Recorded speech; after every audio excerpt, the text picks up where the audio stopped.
ગાંધીનગરથી સમાચાર કે જ્યાં કેન્દ્રીય ગૃહપ્રધાન અમિત શાહના કાર્યાલયનું ઉદ્ઘાટન થયું અને કાર્યાલયના ઉદ્ઘાટનમાં જોવા મળી અનોખી પહેલ। કોર્પોરેશનના સફાઈ કર્મીના પરિવારની દીકરીઓ દ્વારા અહીં કળશ પૂજન કરવામાં આવ્યું। ભાજપ દ્વારા સામાજિક સમરસતાનો સંદેશ આપવાનો આ પ્રયાસ છે। સફાઈ કર્મચારીઓએ આ ક્ષણને ગર્વની ક્ષણ ગણાવી હતી।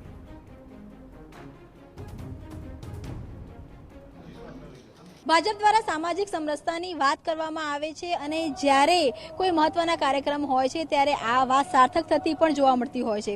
વડાપ્રધાન દ્વારા અનેક વખતે સફાઈ કામદારો છે તેમનું સન્માન કરતા જોવા મળ્યા છે, ત્યારે આજે કેન્દ્રીય ગૃહપ્રધાન અમિત શાહના લોકસભાનું કાર્યાલયનું ઉદ્ઘાટન છે। આ બે દીકરીઓને જોઈ શકો છો।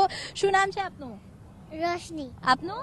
તૃપ્તિ। આ બંને જે દીકરીઓ છે એ કોર્પોરેશનમાં જે સફાઈ કામદાર છે તેમની દીકરીઓ છે અને તેમના હાથે કળશ છે તે મુકાવવામાં આવ્યું છે।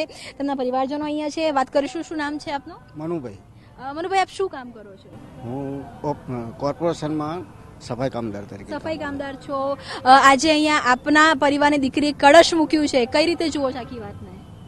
એ આપણે જે નવું જે કાર્યાલય બનાવ્યું ભાજપ સરકારનું ચૂંટણી પંચનું, એના માટે કળશની એની સ્થાપના આજે પુનઃ સ્થાપના છે, એટલે એના માટે કળશ માટે અમારી દીકરીઓને બોલાવી।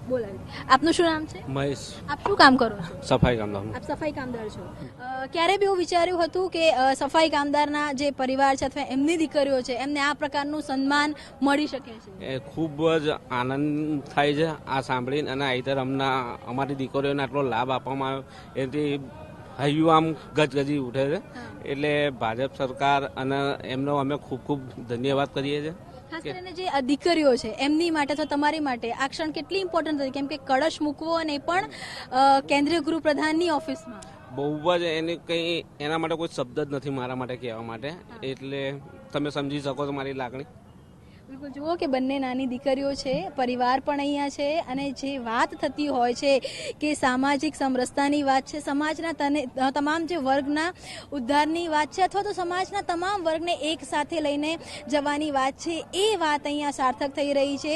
સફાઈ કામદારોની જે દીકરીઓ છે તેમના હાથે અહીંયા જે કળશ છે, કળશ મૂકવામાં આવ્યું છે, ચહેરા પર પણ સ્મિત છે અને ક્યાંક ને ક્યાંક એક ગર્વની અને સંતોષની લાગણી પણ અહીંયા જોવા મળી રહી છે। કેમેરામેન સાથે કિંજલ મિશ્રા, TV9 અમદાવાદ।